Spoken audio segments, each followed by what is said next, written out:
ಇಲ್ಲ, ನಾನು ಯಾವುದೇ ಕಾರಣಕ್ಕೂ ಯಾವುದೇ ಬಂದಲ್ಲಿ ನಾನು ಪಾಲ್ಗೊಂಡಿಲ್ಲ, ಕರವೇ ಪಾಲ್ಗೊಳ್ಳೋದು ಇಲ್ಲ. ಈಗ ಅವರು ಮಾರ್ಚ್ 22ನೇ ತಾರೀಕು ಬಂದ್ ಕರೆ ಕೊಟ್ಟಿದ್ದಾರೆ. ಮಾರ್ಚ್ 22ರ ಬಂದಿನ ವಿಚಾರಗಳನ್ನು ಸಹ ಅವರು ಮಾಧ್ಯಮಗಳ ಮುಂದೆ ಹಂಚಿಕೊಂಡಿದ್ದಾರೆ. ಸನ್ಮಾನ್ಯ ವಾಟಾಳ್ ನಾಗರಾಜ್ ಅವರು ಈ ನಾಡಿನ ಹಿರಿಯ ಹೋರಾಟಗಾರರು, ಅನುಭವಿಗಳು. ಹಾಗಾಗಿ ಅವ್ರ ಬಗ್ಗೆ ನನಗೊಂದಷ್ಟು ಗೌರವ ಇದೆ. ಹಾಗಾಗಿ ಸನ್ಮಾನ್ಯ ವಾಟಾಳ್ ನಾಗರಾಜ್ ಅವರು ಯಾವುದೇ ಚಳುವಳಿಯನ್ನು ಯಾಕೆ ತಗೊಂಡು ಹೋಗಬೇಕು ಅಂತ ಗೊತ್ತಿರಬೇಕಾಗಿತ್ತು. ಅವರು ಎಲ್ಲ ಸಂದರ್ಭಕ್ಕೂ ಬಂದೇ ಮೂಲ ಅಂತ ಹೇಳಿ ತಿಳ್ಕೊಳ್ಳೋದಿದೆಯಲ್ಲ, ಅದು ಇವತ್ತರೆಗೂ ನನಗೆ ಅರ್ಥವಾಗದ ವಿಚಾರ. ಎಲ್ಲ ಸಂದರ್ಭಕ್ಕೂ, ಎಲ್ಲ ಚಳುವಳಿಯ ಸಂದರ್ಭಕ್ಕೂ ಬಂದೇ ಮದ್ದಲ್ಲ. ಬಂದ್ ಅನ್ನೋದು ಸಾರ್ವಜನಿಕವಾಗಿ ವ್ಯಕ್ತವಾಗುತ್ತೆ.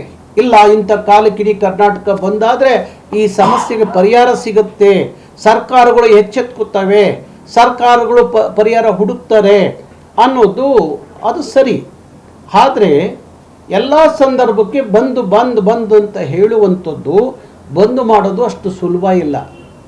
ಇಲ್ಲ, ಬಂದು ಕರೆ ಕೊಟ್ಟು ಟೌನ್ ಹಾಲಿಂದ ಫ್ರೀಡಮ್ ಪಾರ್ಕ್ವರೆಗೂ ಒಂದು ಸಣ್ಣ ಮೆರವಣಿಗೆ ಮಾಡೋದು ಬಂದು ಅನ್ನುವಾಗ ಯಾವ ನಮ್ಮ ನಾಡ ವಿರೋಧಿಗಳಿದಾರಲ್ಲ, ಅವ್ರಿಗೊಂದು ಕನ್ನಡ ಪರ ಸಂಘಟನೆಗಳು ಅಂದಾಗ ಒಂದು ಭಯ ಇದೆ. ಆ ಭಯ ಈ ಬಂದ್ನಿಂದ ದೂರ ಆಗಬಾರ್ದು.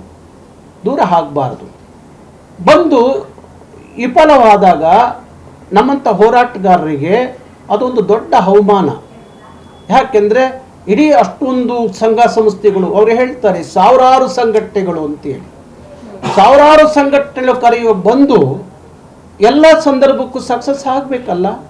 ಯಾಕಾಗ್ತಾ ಇಲ್ಲ, ಯಾಕಾಗಲಿಲ್ಲ? ಅದಕ್ಕಾಗಿ ನಮ್ಮ ಜನ ಬಂದ್ಗೆ ಒಪ್ತಾರೆ ಅನ್ನೋದು ಭಾರಿ ಮುಖ್ಯ, ಒಪ್ತಾರೋ ಇಲ್ಲ ಅನ್ನೋದು ಭಾರಿ ಮುಖ್ಯ. ಅದೆಲ್ಲಕ್ಕಿಂತ ಮುಖ್ಯ ಆಗಿ ಇವತ್ತಿನ ಸಂದರ್ಭಕ್ಕೆ ಹೇಳಬೇಕು ಅನ್ನೋದಾದರೆ, KPSC 76,000 ವಿದ್ಯಾರ್ಥಿಗಳು, ಅವರು ಇಂಗ್ಲೀಷಲ್ಲಿ ಬರೆಯಲಿಲ್ಲ ಪರೀಕ್ಷೆ, ಕನ್ನಡ ಪರೀಕ್ಷೆ ಬರೆಯುವಂಥ ಕನ್ನಡದ ಅಭ್ಯರ್ಥಿಗಳು KPSC ಮಾಡಿದ ದುರಾಡಳಿತ ಭ್ರಷ್ಟಾಚಾರದಿಂದ ಅವರು ಬೀದಿಗೆ ನಿಂತಿದ್ದಾರಲ್ಲ. 76,000 ಕನ್ನಡದ ಮಕ್ಕಳು, ಅವ್ರ ಭವಿಷ್ಯ ನಿಮಗೆ ಕಣ್ಣಿಗೆ ಕಾಣ್ತಾ ಇಲ್ವಾ?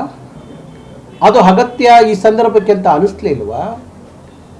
ಯಾಕೆ ಒಂದು ನಿಯೋಗ, ಸಾವಿರಾರು ಸಂಘಟನೆಗಳ ನಿಯೋಗ ಮುಖ್ಯಮಂತ್ರಿಗಳಿಗೆ ಹೋಗಿ ಭೇಟಿ ಮಾಡಿ ಆ 76,000 ಕನ್ನಡದ ಮಕ್ಕಳು ಬೀದಿಗೆ ನಿಂತಿದ್ದಾರೆ, ಅವ್ರಿಗೊಂದು ಪರಿಹಾರ ಕಟ್ಕೊಡಿ ಅಂತ ಕೇಳಬೇಕಲ್ಲ.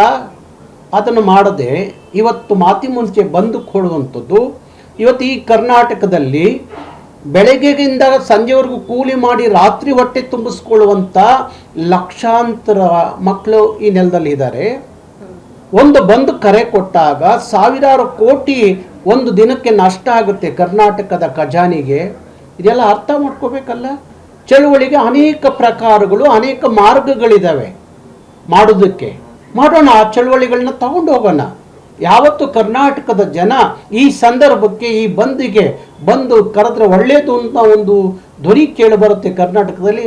ಆಗ ಬಂದು ಕರೆ ಕೊಟ್ಟರೆ ಆ ಬಂದು ನಿಜಕ್ಕೂ ಅರ್ಥ ಪಡ್ಕೊಳ್ಳುತ್ತೆ. ಅದು ಬಿಟ್ಟು ಮಾತಿ ಮುಂಚೆ ಬಂದಿಗೆ, ಕರೆಯೋ ಬಂದಿಗೆ ಕರ್ನಾಟಕ ರಕ್ಷಣಾ ವೇದಿಕೆ ಯಾವುದೇ ಕಾರಣಕ್ಕೂ ಆ ಬಂದಿಗೆ ಬೆಂಬಲ ಇಲ್ಲ. ಸರ್, ಎಲ್ಲೋ ಒಂದ್ ಕಡೆ ಎಲ್ಲರೂ ಒಟ್ಟುಗೂಡಿಸಿ ಒಂದು ಸಭೆಯನ್ನ ಮಾಡಿ ಈ ರೀತಿ ಒಂದು ಹೋರಾಟ ಮಾಡೋಣ, ಬಂಧನ ಮಾಡೋಣ ಅಂತ ಅಂದಿದ್ರೆ ಒಪ್ಕೊಳ್ತಾ ಇದ್ರ? ಇಲ್ಲ, ವಾಟಾಳ್ ನಾಗರಾಜ್ ಅವರ ಪ್ರತಿಷ್ಠೆ ಏನು ಅಂತ ನಂಗೆ ಅರ್ಥ ಆಗ್ತಾ ಇಲ್ಲ. ಯಾವುದೇ ಸಂದರ್ಭಕ್ಕೆ ಒಂದು ಬಂದ್ ಕರೆ ಕೊಡುವಾಗ ವಿಚಾರವಂತರು, ಪ್ರಜ್ಞಾವಂತರು, ಹೋರಾಟಗಾರರು, ವಿವಿಧ ಅದು ದಲಿತ ಸಂಘಟನೆಗಳಿರ್ಬೋದು, ರೈತ ಚಳವಳಿ ಇರ್ಬೋದು, ಒಂದು ಬಂದು ಅಷ್ಟೊಂದು ಸುಲಭ ಅಲ್ಲ.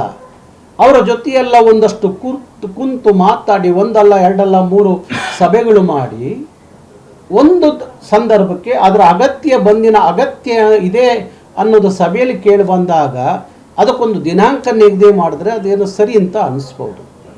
ಎಲ್ಲ ಸಂದರ್ಭಕ್ಕೆ ಇವರೇ ಕುತ್ಕೊಂಡು ಏಕಾಏಕಿ ಯಾವ ವಿಚಾರಗಳು ತಲೆಯಲ್ಲಿ ಇಟ್ಕೊಂಡು ಬಂದು ಕರೆ ಕೊಡೋದಿದೆಯಲ್ಲ, ಕರೆ ಕೊಟ್ಟು ಅವರು ಬೆಂಬಲಿಸ್ತಾರೆ, ಇವರು ಬೆಂಬಲಿಸ್ತಾರೆ. 1,000 ಸಂಘಟನೆಗಳು ನಮ್ಮ ಜೊತೆಯಲ್ಲಿದ್ದಾವೆ.